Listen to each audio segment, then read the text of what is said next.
आई भैया, हम भोजपुरी कलाकार आपका छोटा भाई सिंगर अनिल दीवाना फिर से वही अंदाज में आप लोगन के बीच में पूर्वांचल रिकॉर्डिंग स्टूडियो के माध्यम से एक नया होली गीत लेके आइल बानी। जवन गीत आप लोगन के हमारा पूरा उम्मीद बा कि बहुत अच्छा लगे। अरे शुभम भैया, अरे दिवाकर भैया, अरे अजय विजय मोनू टोनू एने आवा एने आवा एने आवा। अरे का मर्दवा सबेर में चढ़ाई ले बड़ा का। अरे मर्दवा नहीं की भौजी आई बानी। अच्छा चलाओ नहू के खूब रंग लगा लियल जाए होली में। अरे हाउ देखा हो पवन वो भौजियो झाकत ताड़ी खिड़की से। ए हाउ बल्टिया में ते रंग वाले ले ललका और ते पियर का ले ले। अरे मर्दव पिचकरियो ले ले पिचकरियो। अरे मोबिलवो ले ले रे मोबिलवो खूब चट्टा का लागी चोटो। चल चल जल्दी चल। अरे काहू अंजुम भौजी आइल बानी होली खेले बाटे अरे मनवा पूरा दा भौजी। हाँ पूरा दा भौजी आसो होली में रंगनवा लगवाला भौजी।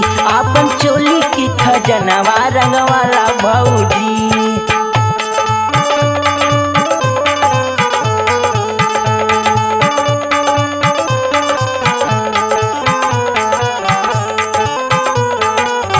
आसो होली में रंगनवा लगवाला भौजी।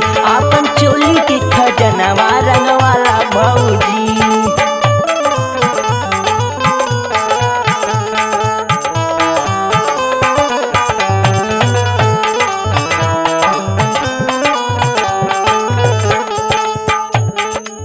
देखी पिचकारी काहे भागा तारू दूर हो। डाल द रंग मजा मिली भरपूर हो।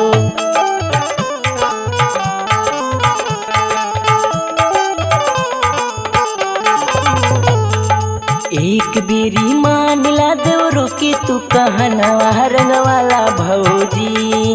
एक बेरी मान ला देवरो के तू कहनवा रंगवाला भौजी। आपन चोली के खजनवा रंगवाला भौजी। आसो होली में रंगनवा डलवाला भौजी। आपन चोली के खजनवा रंगवाला भौजी।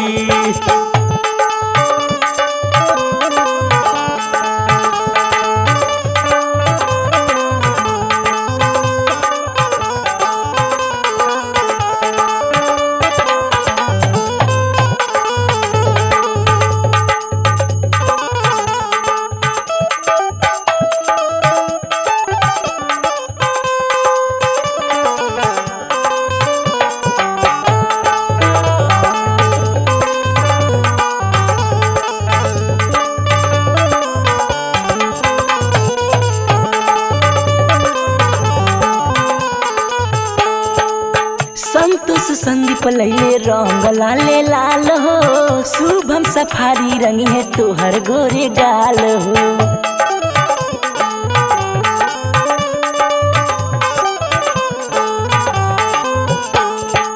संतोष संदीप लई है रंग लाले लाल हो। शुभम सफारी रंगी है तोहर गोरे गाल हो।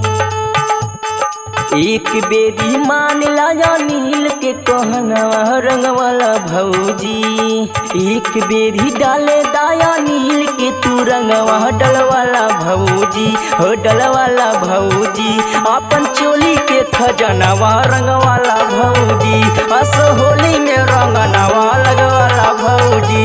अपन चोली के खजनवा रंगवाला